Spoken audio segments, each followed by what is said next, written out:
We're still looking at No Drama Discipline by Daniel Siegel and Tina Payne Bryson. We're looking at chapter 2 today, which is your brain on discipline. The first concept that is introduced is the concept of the anatomy of the brain and facts about the brain that can help you better position yourself to discipline properly. The authors titled it the three brain C's. So that's 1, 2, 3, three brain C's. And the first C about the brain is that the brain is changing. The brain is changing. And your child's brain is like a house under construction. There is the downstairs brain, which is also referred to as the reptilian brain or the old mammalian brain. This part of the brain is more primitive, according to the authors. This is a part of the brain that is in charge of strong emotions and instincts that make you react, instincts that make you want to protect your young, breathing, regulating sleep, and your wake cycles and your digestion. So it's that downstairs brain that makes your toddler wants to bite someone when he doesn't get his way, or scream, or throw something. It's the downstairs brain. It's the source of reactivity. So it's the fire ready aim part of the brain. It's very reactive and it is well developed at birth, according to the authors. So it's well developed at birth. But there's another part of the brain called the upstairs brain. And this upstairs brain is responsible for more complex thinking, more sophisticated thinking. Okay, it's undeveloped at birth. This part of the brain starts to grow during infancy and childhood. It's the part of the brain that is made up of the cerebral cortex. So this part of the brain is responsible for thinking, emotional, relational skills, sound decision making, regulating of your emotions, personal insight, flexibility, even regulation of the body, adaptability, empathy, morality. So this part of the brain takes time to develop.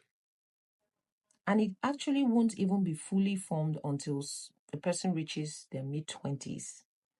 So when you know this, it can help you change the way you approach discipline, knowing that even though you want your children to behave like they are fully developed, conscientious adults, reliably with good logic and morality, they just cannot function at that level when they are young. So it will help you to cut them some well-needed slack and to understand that they are acting within what is expected for their age.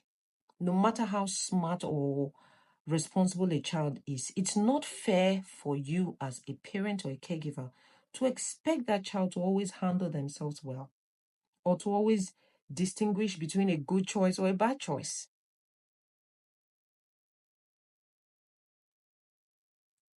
So they go ahead to really educate parents about the importance of learning this concept.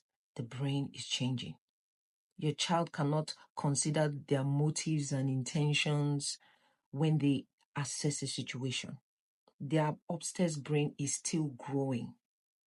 It's still growing. They can't consider the context of things, the impact or consequences of things just yet. But it can be taught as they grow up. Mind sight is a skill that you can teach them. And your mind, the way when you model mind sight to them, when you as the adult in charge of their lives can take a breather and begin to teach them how to evaluate situations. You see that toy you threw, it could hit someone.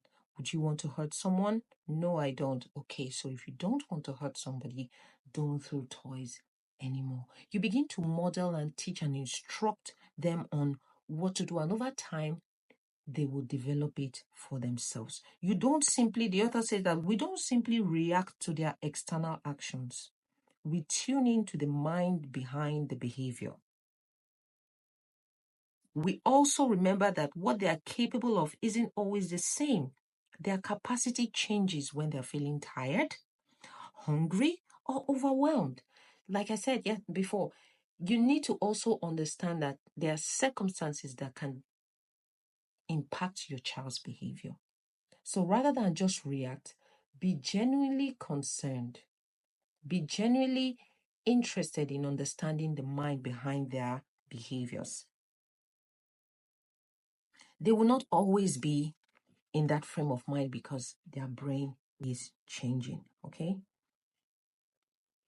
They say here a child's brain is changing and developing, so we need to temper our expectations and understand that emotional and behavioral changes are simply par for the course. It comes with the territory. They will act out. Let's expect that, and let's be more understanding for our children. The next C of the brain, remember the 3 brain C's?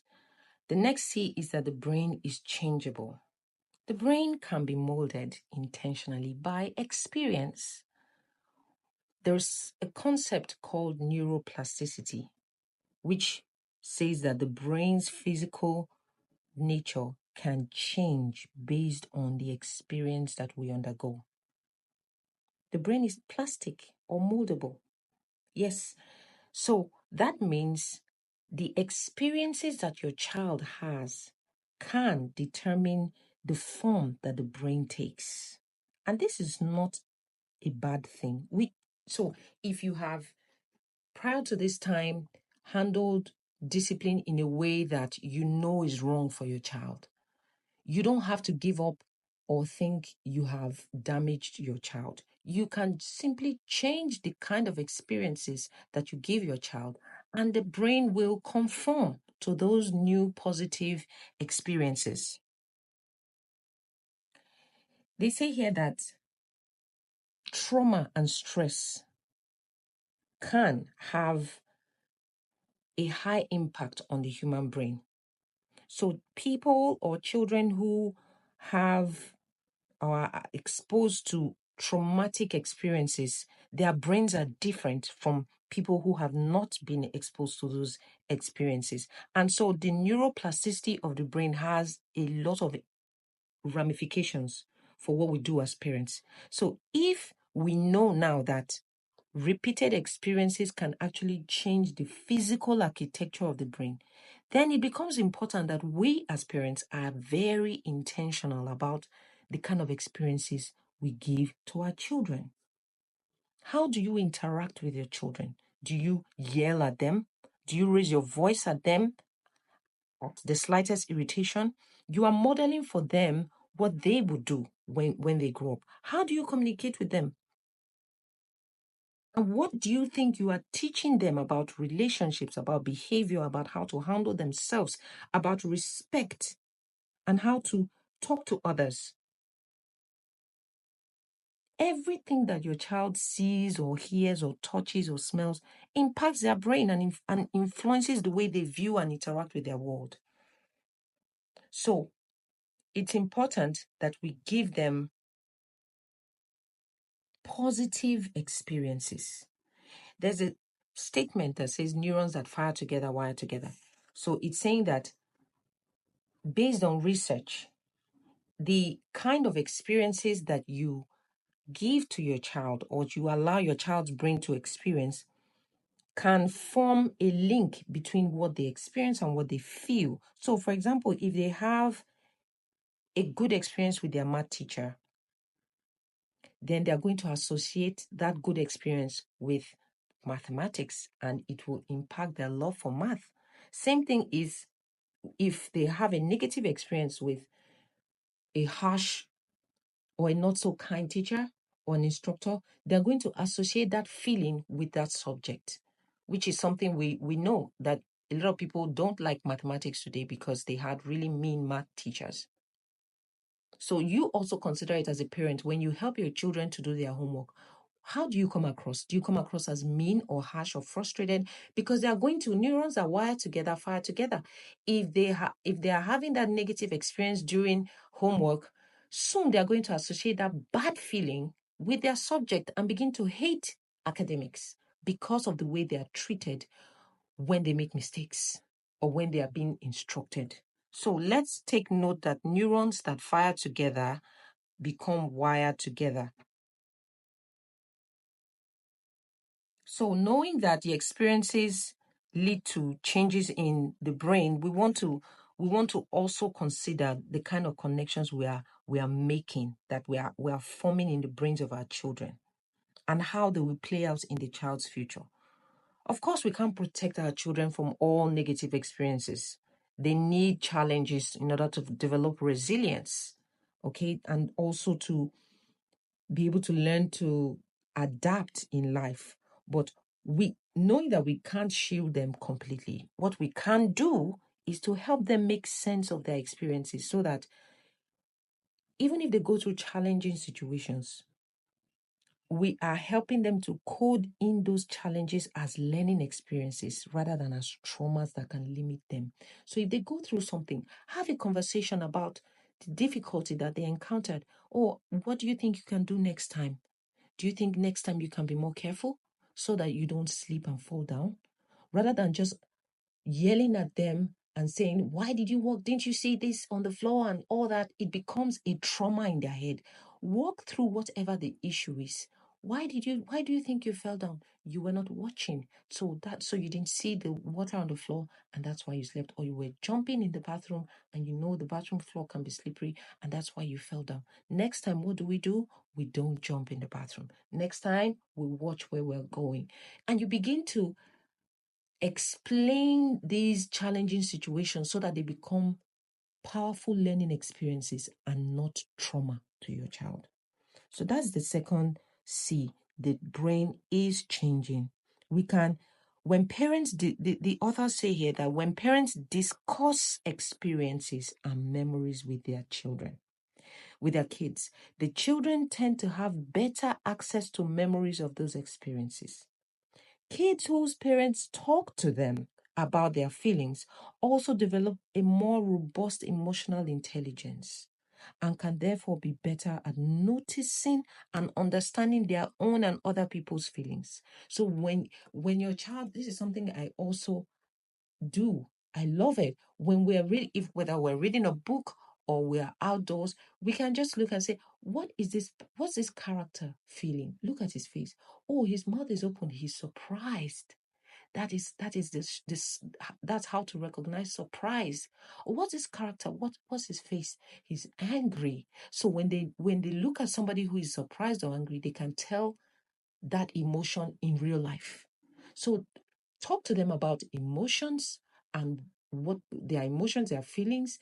How are you feeling? Are you upset? Are you angry? Are you disappointed? What are you feeling? Talk to them and name those emotions. It will make them to be more aware of what's going on with them and also be able to recognize it in others. The third C of the brain is that the brain is complex. The brain has different parts responsible for different things. So that means as parents, we can appeal to different parts of the brain in order to get different results. So if your child is acting out, you remember that the authors talked about the upstairs brain and the downstairs brain. The downstairs brain is the one that is more reactive, while the upstairs brain is the one that is more capable of logic, compassion, thinking, understanding. So if your child is acting out, what part of the brain do you want to connect to? Do you want to connect to the part of the brain that is more sensitive to attacks and ready to fight? Or the one that has the potential to calm down, think about their problem, solve it, and even apologize? Which one would you want to connect with? Apparently, I want to connect with the part of my child's brain that is more logical, that is able to think and make better decisions, and probably even apologize when they're wrong. The one that is more receptive rather than the one that is more reactive. That's the one that we want to engage. But when we discipline them with threats, either through our words or through non-verbals like our tone, our posture, our facial expressions, guess the part of the brain you're activating? The downstairs brain, the one that is more reactive. And the authors called it poking the lizard. Poking the lizard. And they said they don't recommend it because it always leads to escalating emotions for both you and your child. So if your child starts acting up in the grocery store, this one is quite common, and you start clenching your teeth and pointing a finger and warning and towering over him and making sure, warning, you are poking the lizard. You are triggering the downstairs reaction. That part of your child's brain that detects threats, and that amygdala, that part of your child's brain that detects threat and wants to fight back, that is the part of your child that you are triggering when you do that. Because he's now preparing to react rather than consider the alternatives in a more receptive state. And according to your thoughts, you cannot be in a reactive state and a receptive state at the same time. So what should you do in that situation when your child is acting out? In whatever situation, whether the child is in a grocery store or whatever, what you want to do as a parent is to appeal to your child's more sophisticated upstairs brain. How do you do this? By demonstrating respect for your child, by nurturing him with lots of empathy, by remaining open to conversation, communicating no threats, so that the reptilian brain, that downstairs brain, can relax its reactivity. In doing so, you activate the upstairs brain when you calm down and have a conversation. Okay? That is how you activate the upstairs brain. So instead of you to start shouting and pointing a finger at your 5-year-old that's dancing on the floor in the grocery store, you want to gently invite him to be physically close to you and listen to what he's upset about. Instead of, calm down, look, calm down now. It's hard, right? Tell me about it. What are you feeling? That is how you engage the upstairs brain, rather than enrage the downstairs brain, which is the amygdala. Because the amygdala's job is to remain alert and sound an alarm anytime we are threatened. And when you see an angry face, your amygdala is activated. There was a research stated in this book that when people were shown photograph of somebody with an angry face or frightened face, the amygdala was activated. But when these same people were asked to label that emotion, can you tell me what you're saying? This is an angry face. What happened? The amygdala, the activation in the amygdala reduced. So the emotion, when you put a name to the emotion that you are feeling, it helps you to process that emotion better and allows you to think and analyze. That analytical part of your brain takes over and it soothes those irritated parts of your brain. So reactivity is reduced and receptiveness is improved when you name the emotion. And that's a skill we want to be able to teach our children, that when they're going through something, they should put a name to it, have a conversation. What am I feeling? I'm feeling frustrated. Why am I feeling frustrated? This is what we want to do for our children. When they become upset and act out, we want to engage their upstairs brain. And through practice, it becomes their default. We want our children to develop that internal skill to calm the storm and reflect on what is happening inside them. Remember that the upstairs brain is in charge of good decision making, control over your emotions and your body, empathy, morality, and all that. So that is the part we want to engage. Engage, don't enrage. Don't add to the situation, to the drama. engage them so that they can calm down and begin to think logically. Remember, when the amygdala in both you and your child are firing at top speed, nobody wins. There's going to be relational casualties. Nobody wins. It's just going to be a dramatic battle and both sides will lose. You can see the picture of a father and a daughter looking at each other. Nobody wins. The battle of the amygdala, nobody wins. In the battle of the amygdala, nobody wins. So they gave a metaphor about, imagine that you have a remote control and you can control what happens when your child is acting up. Do you want to press the enrage button to escalate emotions, or do you want to press the engage button to calm down emotions and begin to think better? This doesn't mean that you shouldn't set boundaries or clearly communicate your expectations as a parent, but that's what you should be doing. You should be communicating it in a setting where their brains are more receptive, not in a setting where their brains are reactive. Now, the trick is that the more you engage the upstairs brain, the stronger it becomes. So you're going to create a link between that state of dysregulation and the activation of the upstairs brain. Just like another experiment that was cited here that was carried out by Ivan Pavlov, a psychologist that rang a bell and brought dinner for his dogs. So over time, the dogs associated the sound of the bell with dinner and they salivate even at the sound of the bell.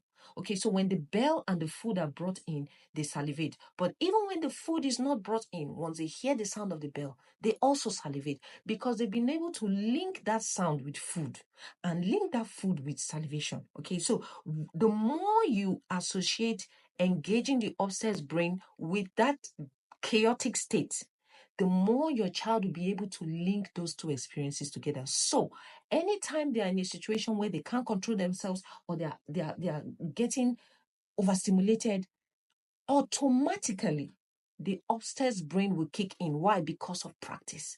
Because you have modeled it over time. They begin to say, okay, maybe I shouldn't throw the stick. Maybe I should ask nicely. Maybe I shouldn't scratch.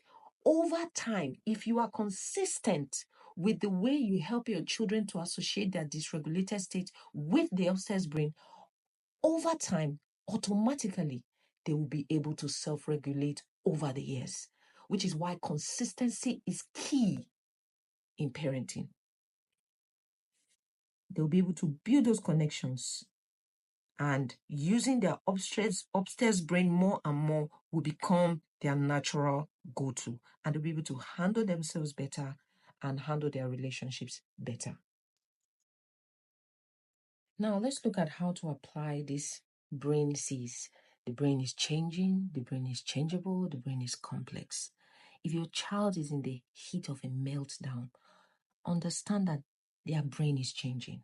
It is developing, is not yet developed, which means you need to be patient with them. You need to be graceful towards them.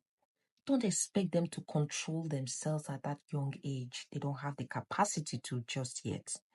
The brain is changeable, which means that the way you handle the situation can wire their brains for good or for bad.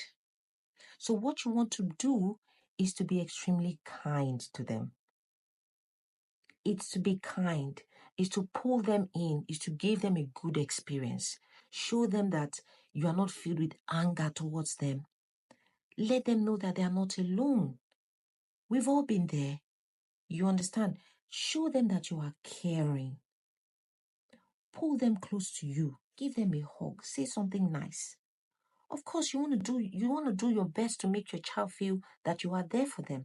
It doesn't mean that we don't make mistakes. Of course, you're not always going to handle every tantrum accurately or excellently. But even your mistakes can be valuable for your child because it teaches them that we're all human.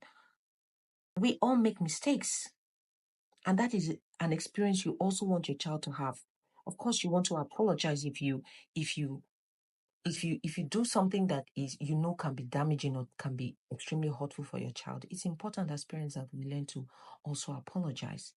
But you want to take a moment to be there for your children emotionally. When they are in that state where they feel helpless in their emotions, that is when they need their parents the most. So pull them close. Don't send that message that when they are at their worst, you don't want to have anything to do with them. That is not a good message you want to send to your child. You want your child to be very comfortable with you and know that no matter the state I'm in, my parents always, their arms are always open to receive me. Guess what they're going to do? They're going to run to you as they grow up, not away from you when they find themselves in situations that are challenging.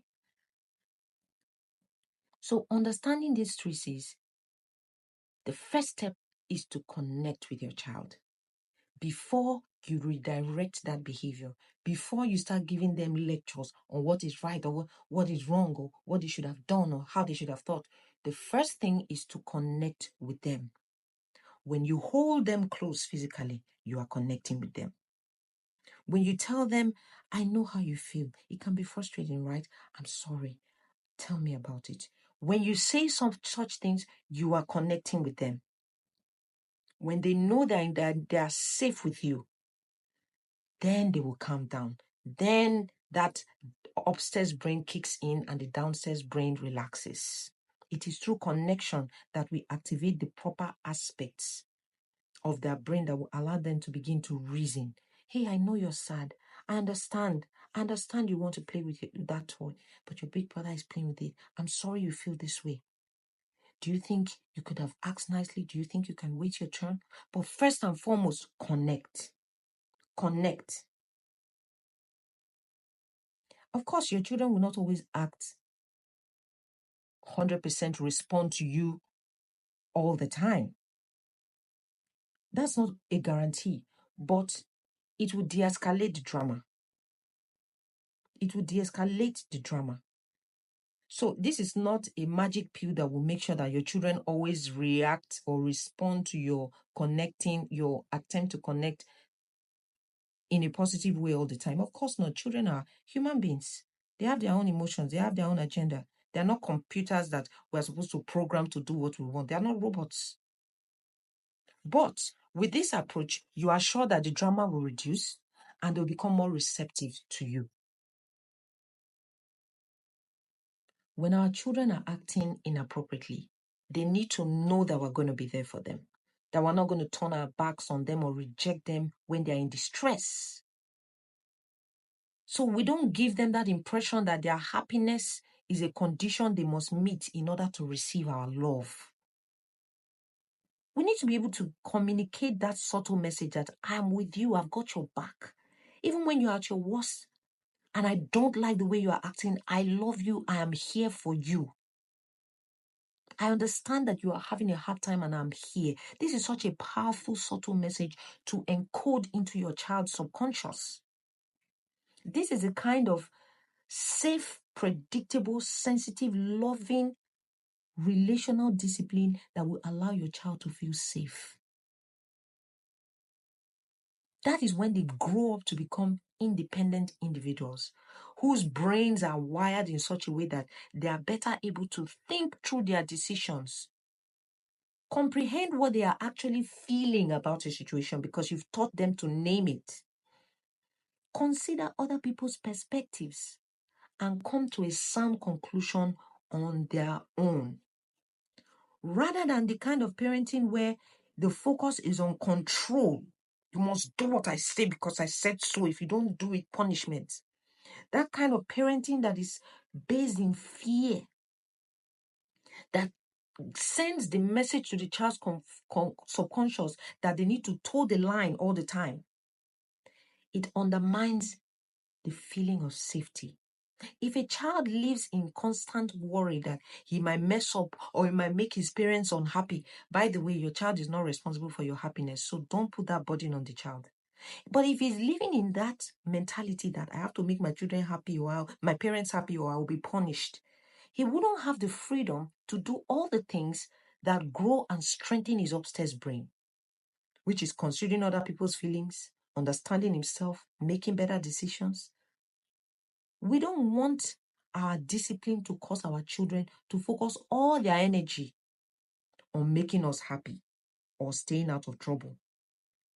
Instead, we want our discipline to help our children grow their upstairs brain, to help improve their upstairs brain. And that is what these authors have given to us in this book. And I think it is fantastic.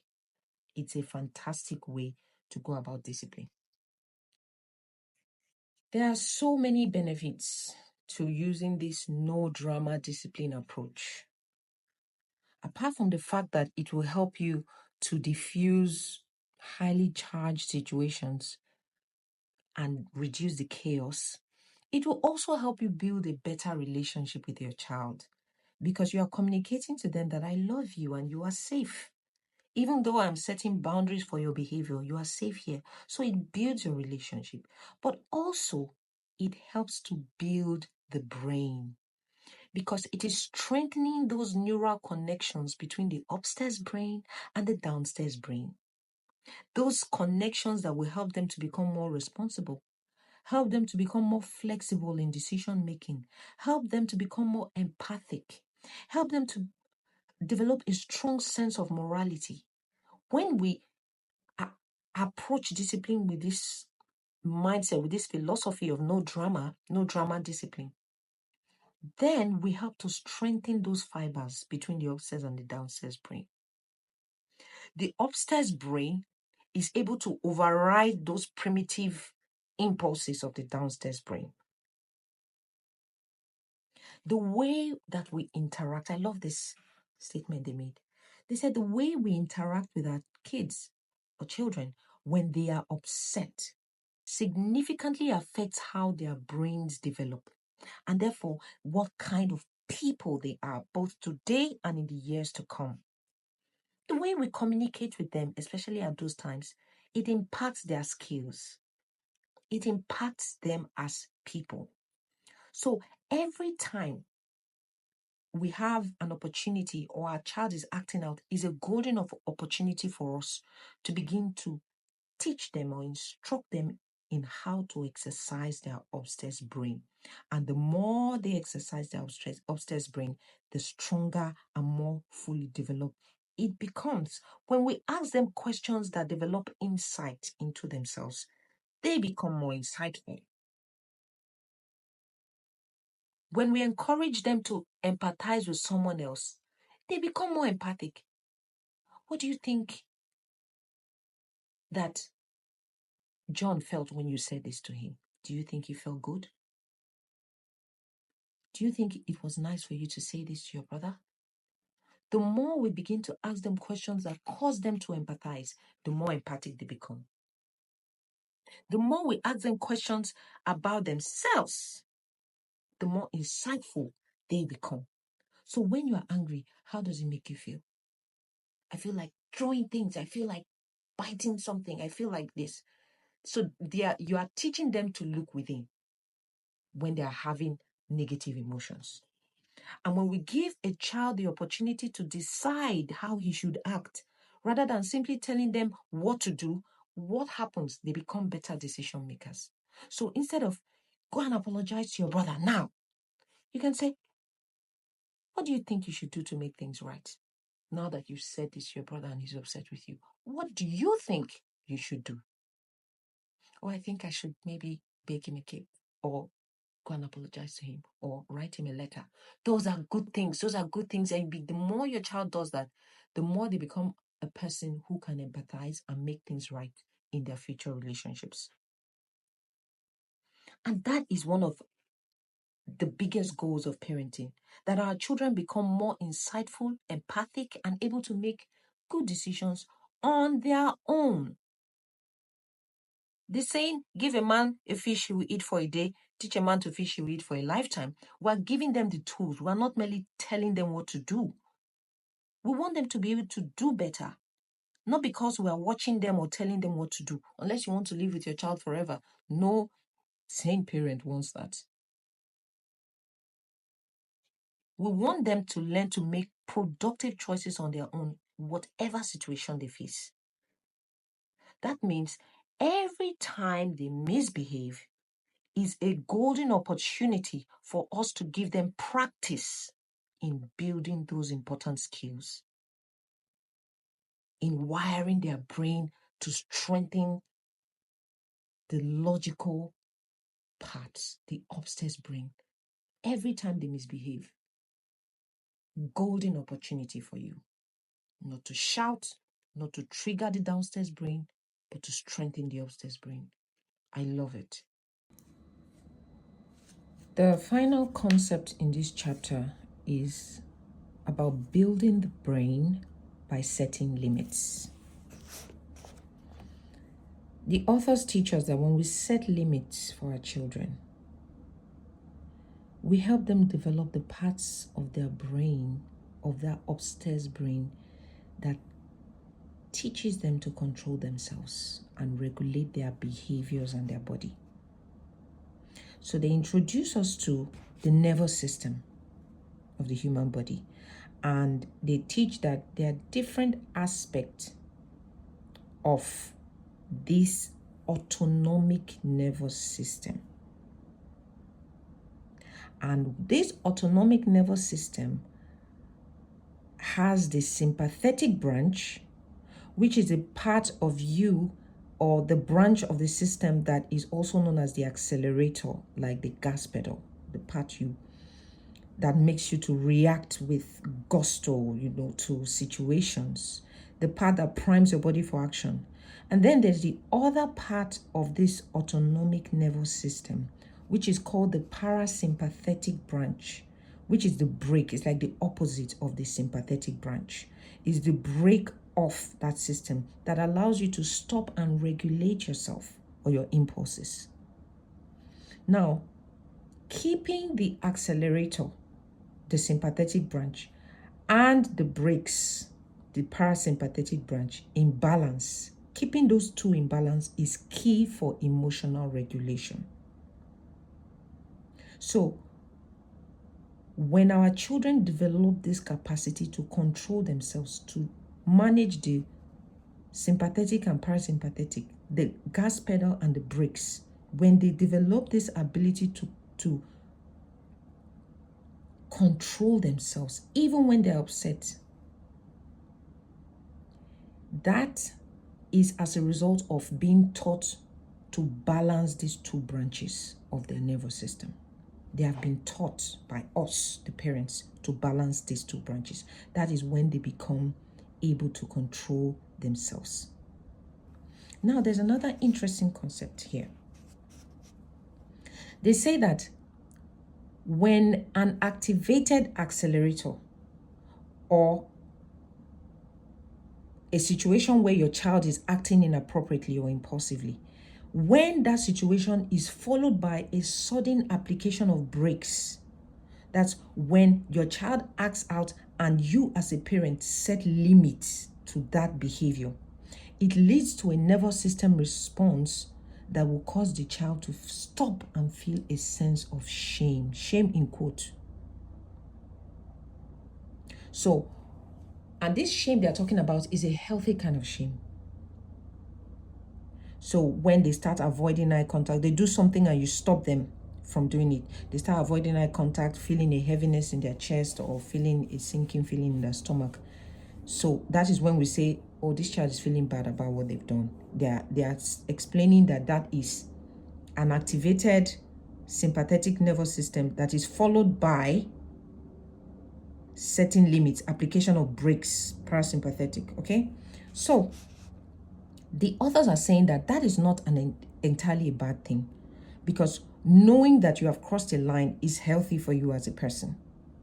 So setting limits as parents creates that healthy sense of shame, that healthy shame, not the toxic shame, the healthy shame that leads to a formation of an internal compass in your child to guide their future behavior. So they're beginning to acquire a conscience when we set limits for them. And there's a way to set limits properly that doesn't lead to toxic shame. So they're developing that sense of morality and self-control the more we teach them or model proper limit setting for their behavior. Their behavior begins to change. And their nervous system gets wired to tell them what feels right and how to modify their behavior. So how do we do this? By lovingly and empathically teaching them which behaviors are acceptable and which behaviors aren't. So it's essential that we set limits properly and consistently so that our children will internalize no when necessary, particularly in their early years. Because we're teaching them to wire, we're helping to wire that circuit in their brain that helps with self-control by helping them to understand the rules and limits in their environment while helping them to build their conscience. Of course, this is not quite easy for a loving parent. We want our children to get what they want, to receive what they desire. And we know that sometimes getting what they want, getting an ice cream or getting to watch TV can quickly devolve a toxic situation. And if they don't get what they want, it can escalate into something we don't want. However, according to these authors, if we truly love our children and we want what's best for them, we need to be able to tolerate the tension and the discomfort that we may experience when we set a limit. It doesn't matter that the child wants to play with hot water or with a lighter, for example, more realistically. We're not going to, simply because it will make them happy, give it to them. That's the same situation. Of course, we want to say yes to our children as often as possible, but sometimes saying no is the most loving thing we can do.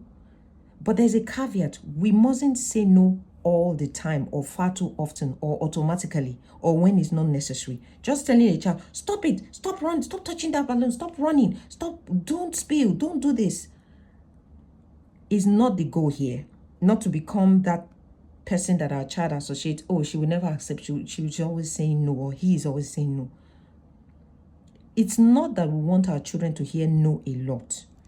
As a matter of fact, yes with a condition is better than no. Mommy, can we read another story? Instead of saying no outrightly, you can say, yes, we'll read another story tomorrow. Can I have this toy?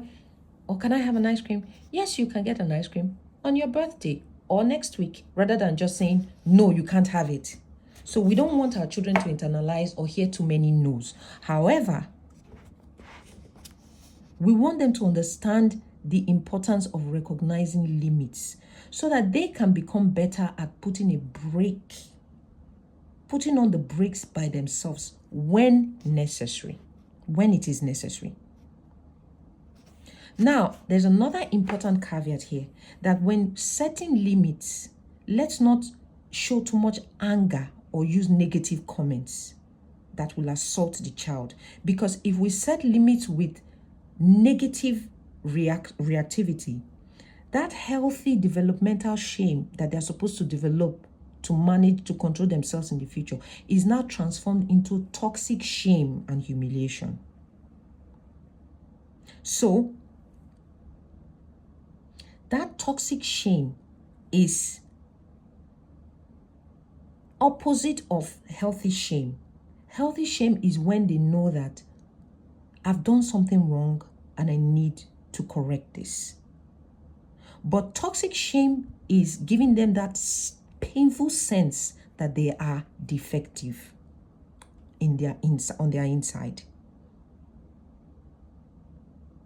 Now, that sense of defectiveness or I'm not good enough, damage, I'm damaged, is an unchangeable condition in the mind of a child. It's an unchangeable condition in the mind of a child. And it's not, to them, this is not just a behavior that I can change. I am wrong. Something is wrong with me. So it's moved from a behavior that can be changed in the future to a sense of I am fundamentally flawed. And children who continuously or repeatedly experience parental hostility in response to their behavior, they develop toxic shame. According to the authors, toxic shame and humiliation can continue through childhood into adulthood, even beneath the surface of awareness. So it enters into their subconscious, and it leaves people with a hidden secret that they are permanently or deeply defective. And there are so many negative consequences to this. Having trouble with close relationships, feeling unworthy, being driven to succeed in life but never feeling satisfied. These are all the symptoms that come with that a toxic shame in the life of anybody.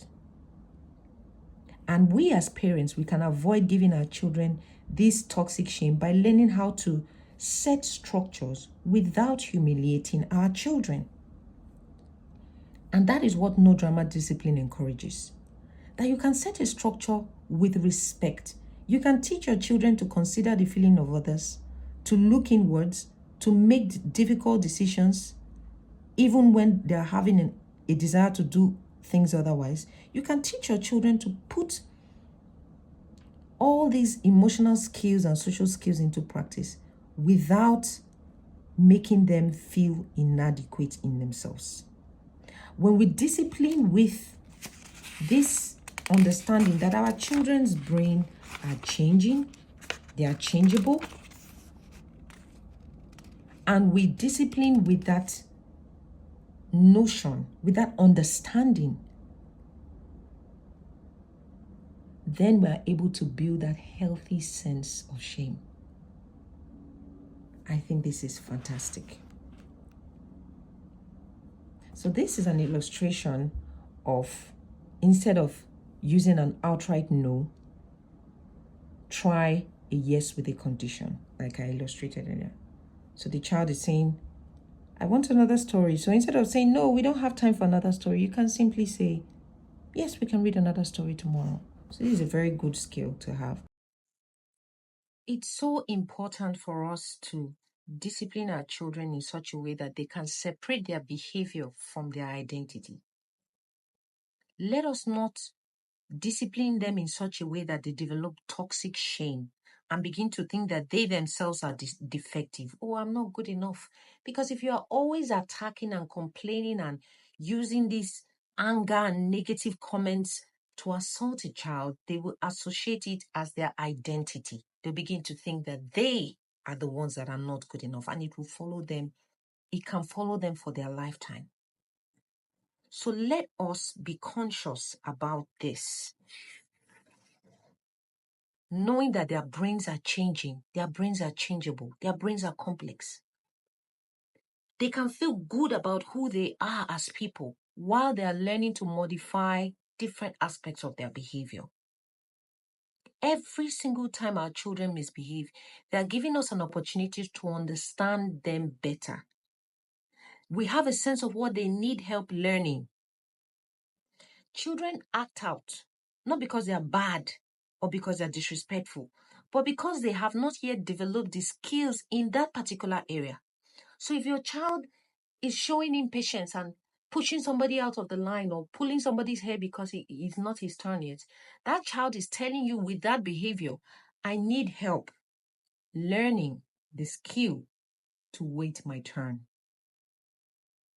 If the child acts out or starts using insultive words because they asked for something and they didn't get it, that child is telling you, I need help learning how to handle myself well and communicate with respect my disappointment when I don't get my way. So that misbehavior is it's a message to you that this is what I need help to learn. That's what the child is saying subconsciously. They need help working on that aspect that has not yet been developed. They need help developing that skill that has not yet been developed. They need practice. So these are the kind of information that we will not get otherwise. It's only when you observe your children in their elements, when they misbehave, that is when you know who you are working with.